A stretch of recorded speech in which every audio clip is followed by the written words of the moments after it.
Teams are starting to grab depth as they lose players before opening day. Let's talk about it.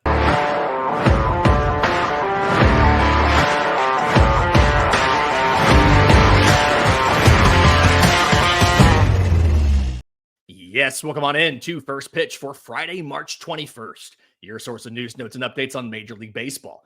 I'm your host, Lindsay Crosby. You can follow me on Twitter at Crosby Baseball. He's Troy Brock, Troy B Baseball on the Twitter machine. While you're on that machine, send all your friends over to firstpitchpodcast.com. Subscribe to get every single episode of the pod every single weekday morning. Troy, a lot of stuff to catch up on. None of it's massive news, but all things that just teams having injuries, trying to bring in guys to help reinforce what they're doing. One of the big ones, the Texas Rangers had a pretty rough end of the week last week. Cody Bradford, lefty starter, went down with elbow soreness, the scary elbow soreness, on March 12th. 2 days later, John Gray, the righty starter, fractured his right wrist. And so their response was to sign lefty Patrick Corbin to a 1-year deal. Guarantee of $1.1 million. Technically $3 million in incentives, but there's no way to reach this $3 million because the incentives are based on innings pitched and relief appearances. So to get the full $3 million, one, there's a trade assignment bonus. So he has to get traded. He gets $250,000 for that. So he has to get traded. But he can unlock all $3 million by pitching 170 innings over 55 relief appearances. So that's obviously impossible to do, right? Yeah. He's not going to get all of this. But it's $2 million in innings and then another $1 million in the relief appearances. So he can get money either way, depending on if he's used as a starter or a reliever. And the big thing for Patrick Corbin is he's not been good in a while, but he's been available. Like, that's the big thing. When you look at what Patrick Corbin has done the last couple seasons in Washington, the first one was actually really good. First year of that deal, 200 innings, 3.25 ERA, 14-7 record. But since then, he's been pretty awful, but he's just put up innings. 171, 152, 180, 174. Given all of the injury concerns and the possibility of great performance from this Rangers rotation, right? Jacob deGrom, your prospects and your Kumar Rocker and Jack Leiter. Is this actually a pretty decent move, provided he can keep his ERA under 5? Oh yeah, I love this move for the Texas Rangers because, as you put it perfectly, he's not great, but he eats innings and he posts every time he's supposed to post, and that's what they need because of the injury concerns in their rotation. Like we've talked about it multiple times, Jacob deGrom since 2021 has fewer starts than he is years old, and so it's they're going to need somebody that can eat those innings, and Patrick Corbin is that guy. He is the definition of a Chad innings eater because he's not going to post a good ERA, but he's going to post a lot of innings. And there are multiple teams that could have used him in the rotation. Cough, cough, New York Yankees. Cough, cough, New York Mets. But even the Los Angeles Dodgers really could have used him as depth, but the Texas Rangers went out and got him. And I'm even okay with the price that they're paying him, plus the incentives, because of the fact that he is going to post and he is going to get 140 or more innings, even with a potentially diminished job than he had with the Washington Nationals over the past few years. Yeah, and I kind of went back and pulled the last 4 seasons, like what he's done. His ERA was 5.71, but if you look at a lot of the underlying metrics, he was pretty unlucky. Plus, the Nationals weren't good on defense. Batting average on balls in play was 3.28. So, little unlucky, right? Their defensive ratings, minus 96 outs above average during that same 4-year span for Washington. Yeah, it was a bad defense. And so, when you look at some of the underlying numbers, like his field independent pitching, was $4.99. So like a full run, almost a full run better than his actual performance. The Sierra was $4.60. So like absolutely in a neutral defensive team, he would have been better. And if you can get an ERA under 5, if you can get that 4.60 ERA in the back end, and he makes 30 starts and gives you 170 innings, just enough for him to get that incentive, right? That final incentive. The 170 mark is $350,000 extra. So like get him to the 170. It's absolutely a win because you've got so many options, but like every single dude has workload questions. And so just being able to put him in every 5th day and say, hey, if we can get 5 runs in this game, we'll probably have a chance to win, but we'll be in most of these. That's what you need. And I didn't think I would like the signing as much because he was so bad until I went and looked at all of those extra numbers. Now, the one thing that's odd is he's going to start the year either on the IL or an optional assignment because he's not ready. And he's not joining the team in Arizona, right? He won't join the team until they get to Texas after they break camp because his wife's having a baby in the next couple of days. So congratulations. Yeah. So something like they're going to have to use some of the young kids, Rocker, Leiter, and things like that, but they'll get Patrick Corbin after a couple weeks. And if he doesn't miss any other starts, if he's back by mid-April, if it takes him a month to get ready and doesn't miss any other starts, he can still be in range of a lot of those incentives. Yeah, for sure. It's huge for the Rangers. I like this signing a lot for them with their pitching depth issues. And, you talked about the defense that the Nationals had. CJ Abrams is the shortstop there. That's about all you need to know. And so the defense that he's going to be pitching in front of now is a whole lot better. Plus the offense, you kind of put it spot on where if the offense can put up 5 runs when he's pitching, they'll still be in the game. And their offense can put up 5 runs pretty easily. They've got a pretty good offense, especially if all of the offensive guys stay healthy. So it's a good fit, in my opinion. I really like it a lot, and I think it's gonna be a better outcome than most probably think it will be. Fun note on the CJ Abrams thing there. I remember towards the end of the year when Washington was wrapping up their series against Atlanta, there was a great stat in Atlanta's game notes that CJ Abrams, since he got to Washington, like 45% of all of his defensive errors have come against the Atlanta Braves because he's an Atlanta area guy. And so my first thought process was, well, like if he gets the yips when he plays against Atlanta, just go trade for CJ Abrams. Just go get him and put him on your team. Hopefully he won't have those same issues. Like just add him to your roster, replace Orlando Arce with CJ Abrams, and maybe you can figure it out because he's going to have to move off a short in Washington. Like if he stays in Washington, and that's the problem is you've got options everywhere else, whether it's second base, Brady House is about to come up for third. You've got a ton of outfielders that are young that you like. Like there's not many places for him to go. That's why he's still at short is they don't have anywhere else for him to play, but trade him to Atlanta, give him to us. Okay. Speaking of the Braves, they signed veteran outfielder Alex Verdugo for a $1.5 million deal. He consented to an optional assignment to Gwinnett to get ready to ramp up for the season. Reminder on that: if you have 5 years of service, you can refuse an optional assignment. So he's going to head to minor league camp and get ready.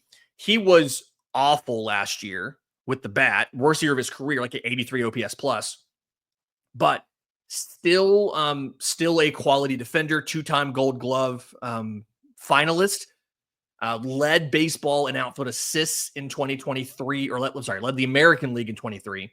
Still had like 7 or 8 last year in left field for the Yankees.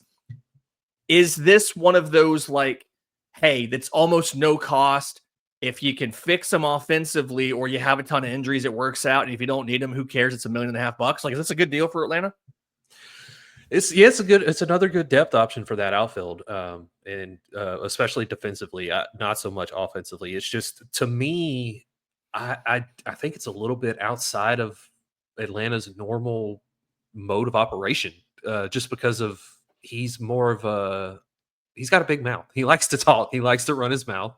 And in my opinion, I think a pretty spot on comparison of Alex Verdugo is Jazz Chisholm, where both players He's have loud, he's flashy, he's Yep. flamboyant, and that's not Atlanta.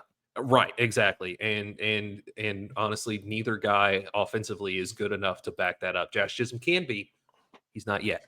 But yeah, it's weird seeing the Atlanta Braves sign Alex Verdugo. And I think one of the crazier things about the Alex Verdugo signing is reportedly earlier in the week, news came out that he had not had a single contract offer from any team this offseason. And A then big league offer, yeah. No formal You're right. big league offer. Okay, He probably that's had what it some was. minor league deals offered, but no formal big league offer. The Athletic had that report, yeah. Yeah, and then what was it? 3 days later, the Atlanta Braves signed him, and so it's defensively, it's a good depth piece, a good depth option. I mean, we saw what the Braves have done with those outfield depth options in the past. Over the past few years, they've done that a lot, and so it could work out well, specifically on the defensive side. Yeah. One of the big things Atlanta's done, though, with those is they've had to scramble in season to get them, right? Yeah.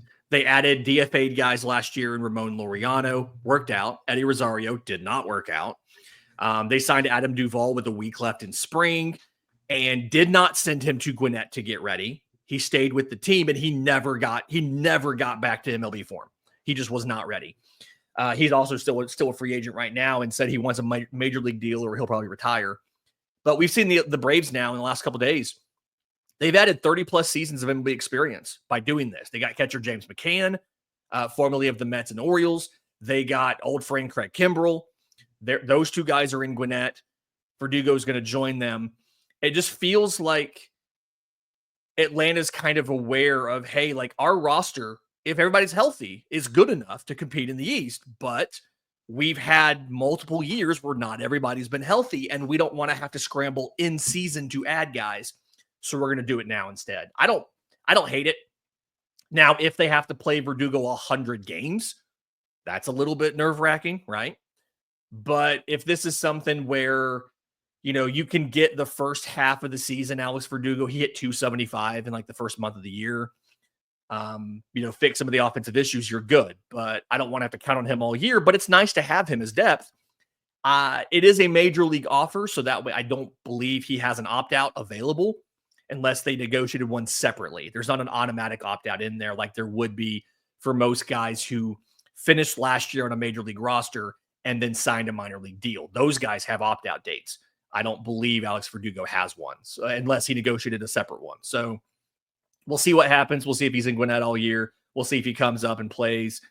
And pressure's now on Jared Kelenic because they are practically the same person. Yeah. Quality defenders, infield issues. Verdugo has a better history of being offensively valuable. Kelenic has better speed and can play center field at this point in his career, where Verdugo does not. He has not started in center field since 21. And so it's like that meme from The Office where it's like, Corbett wants you to look at the differences in these two photos. They're the same photo. Like it's the same player, practically the same player. So pressure's got to be on Jared Kelenic a little bit to not flop in his platoon role when the season starts so that he doesn't get replaced by Verdugo. Let's do another extension before we get to some of these injuries. Jose Trevino, catcher Jose Trevino, signed a 3-year extension with the Cincinnati Reds. And this one was super intriguing.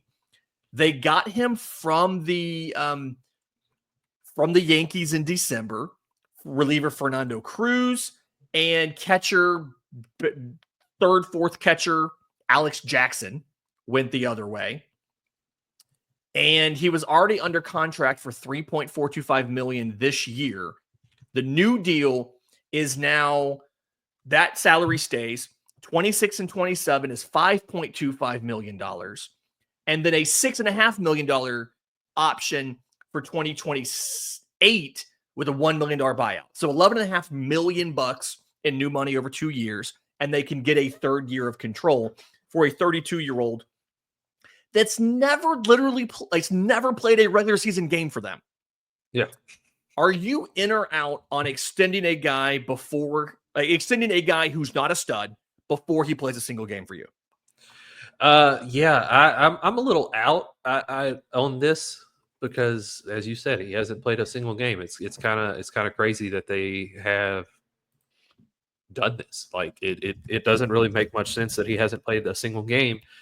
However, on the other spectrum of it, like I pulled up his baseball savant page, and he has the worst pop time in Major League Baseball. It is 1 percentile of Yeah, like he's a good 2.07 seconds. defender, like blocking and stuff, Yeah, he's a but good. not controlling the running game. And Yeah, offensively, he's been garbage in his yeah. career. He's never been a good hitter in his career. Right. I think that the reason why they did this and why they wanted to bring him in the first place, and then why they extended him, is for his framing, because his framing has been pretty elite throughout the past few years. And you have a guy like Hunter Green who has a lot of velocity and not so much control, but if he can get it close to that edge and Jose Trevino's catching, he can steal a few more strikes for Hunter Green and make that ERA look a little bit better, and maybe steal a few more strikeouts here and there. And so I kind of get it as far as that aspect. I still don't get the 3-year extension before he's even played a meaningful game. I understand the whole idea of Tyler Stevenson, the young guy you already have as your primary catcher, who's on the IL right now, or he's going to go on the injured list, oblique strain. This being something where like he's an offensive first guy. So maybe one, Trevino can help him defensively. And then two, he's a good complement to give you a defensive first guy if you need that defense behind the plate for any specific game or pitcher. Like you said, maybe there's a thing where like there's a certain pitcher that he will catch every time. And the organization's best catching prospect is a former international free agent, 19-year-old Alfredo Duno. So he's not going to like, he got like 30 games in single A last year. He's not going to be up for a couple of seasons. Yeah. So like it makes sense where if you get Duno up early, you have the option to combine Trevino and Duno. Stevenson's played played some first base in his career as well. And if not, you've got those two guys together for the next couple of years and you can bring him back. That the money feels kind of normal for a low 30s catcher, low to mid 30s catcher. I'm just worried that you extend out so far when catching has the potential to fall off a cliff because of wear and tear.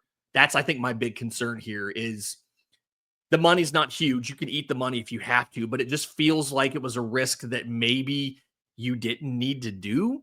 Like maybe you could have tacked on one additional year with the club option. Again, assuming the player agrees to it. These things do work both ways. But it just felt like it was a little bit riskier than it needed to be, given like the fact that backup defensive catchers are this cost anyway. And there's always guys available every year in free agency who you can grab, who can be good defenders, and you can get them on shorter deals. So you locked in a little bit of extra risk where I don't know if you needed to, but the pairing makes sense given what Stevenson's good at and what Trevino's good at. Yeah, no, I completely agree with you, and I think that once Tyler Stevenson comes back, because of what he brings to the table on offense, I don't think Trevino is going to be the everyday starter. I think it's going to be kind of like you said, he catches one or two pitchers religiously every time through the rotation, but Tyler Stevenson is the everyday starter because of his offensive prowess and the lack of it from Jose Trevino. True. All right. Two injuries. Let's start with the unexpected, with the kind of not unexpected, but the not surprising one. Royce Lewis is going to start the year on the injured list for the Minnesota Twins. Moderate hamstring strain. He pulled up over the weekend, running out a grounder. This is like it was. They called it moderate. They did say it wasn't close to the severity of the quad strain that he had last year, where he missed more than 2 months. But there's no formal timetable for his return. We've seen the last 2 years, he's played 140 games. But like we've seen just a ton of injuries now. Hamstrings, obliques, quad, adductor strains, a lot of muscular stuff. Had 2 ACL tears, 2021, and I think 1 in 2022. Is this... I remember a moment where the Kansas City Royals said that they could no longer count on blanking on who it was, count on somebody to be available because of the repeated injuries that he had. One of their infielders, their dynamic infielders.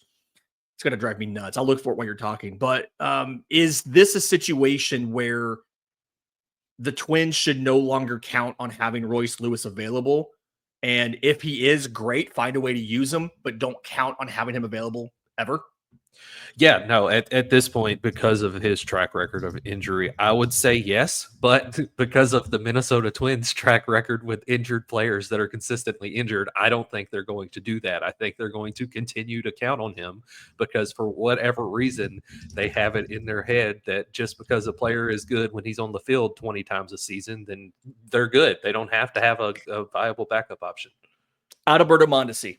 Mondesi's the guy. Yep. There you go. Yeah, they ended up trading him for like some like lefty reliever or something because he just was never available. And then they finally, I don't think he ever played a game for Boston because of injury. And so yeah, like he doesn't even show up on Immaculate Grid for Boston because he never played for them. That's who I'm thinking of. Yeah, no, dude, Adalberto Mondesi was fast. If he would have stayed healthy. And it's mostly these fast guys that you see that get injured a lot, really. The muscular stuff. Yeah, makes sense. But no, the Twins, they should have that mindset. Will they? Probably not, because we've seen they extended Byron Buxton. They gave Byron Buxton a $100 million contract extension. Like, if that's not depending on somebody to be on the field, I don't know what is. They're freaking stupid. I don't know, man. I don't get it. I'm a hater, man. I don't think you want to ask me that. I am a hater, so I'm gonna just leave it at that. I mean, I tried to get through that without bringing up Byron Buxton, but it's just I can't. That's part of the reason I did it was I knew you'd do that. Yeah, looking at Mondesi, his games played 2017, 25, 2018, 75. 2019, he played 102 games, led baseball in triples with 10, and hit 263. The shortened 2020 season, 59 to 60 games, led baseball in stolen bases with 24, hit 256. And then after that, 35 games in 21, 15 games in 22. They traded him. And he never played an official game, even in the minors for Boston. Wow. I believe he is now out of the league. I don't think he's signed with anybody. I think he's officially technically a free agent and is done. Right? Man.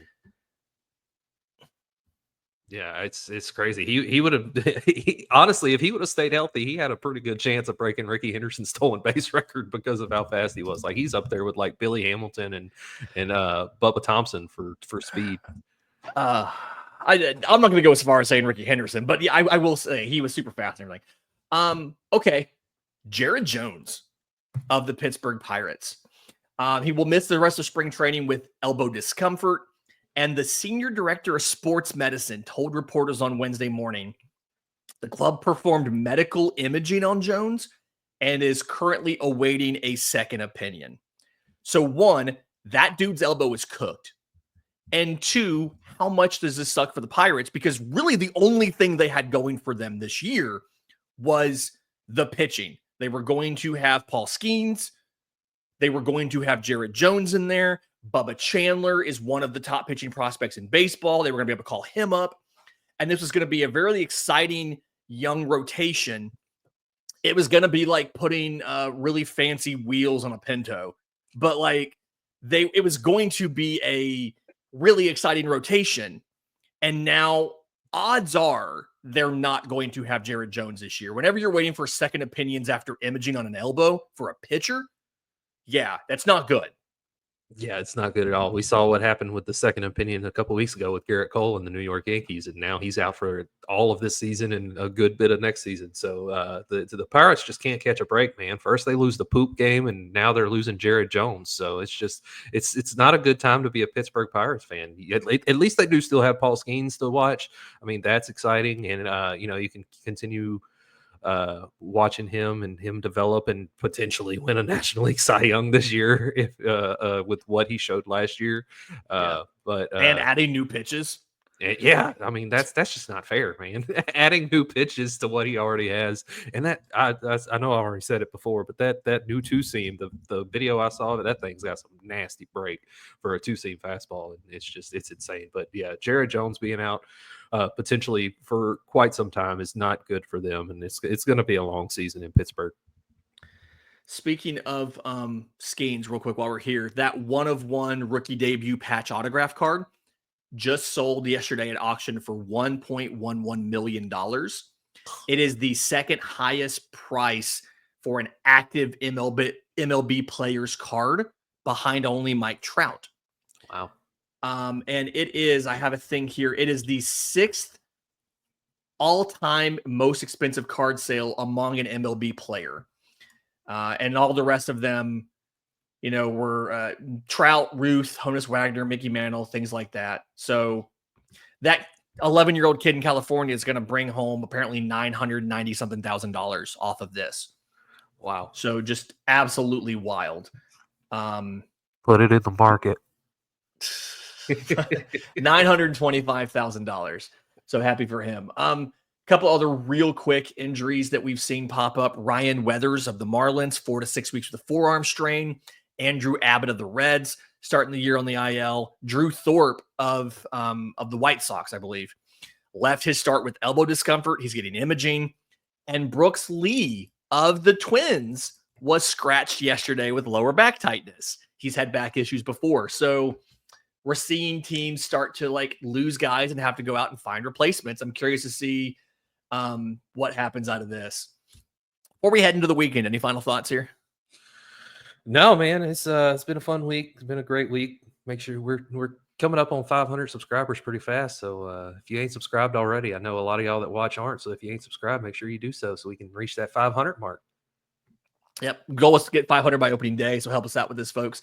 In the meantime, that's been First Pitch for Friday, March 21st. You're listening on audio. Do us a favor. Leave us a 5-star review. If you're on YouTube, subscribe to the channel. Again, trying to get to 500 by opening day. Maybe also leave us a 5-star review. That'd be super awesome. Until next time, this has been First Pitch.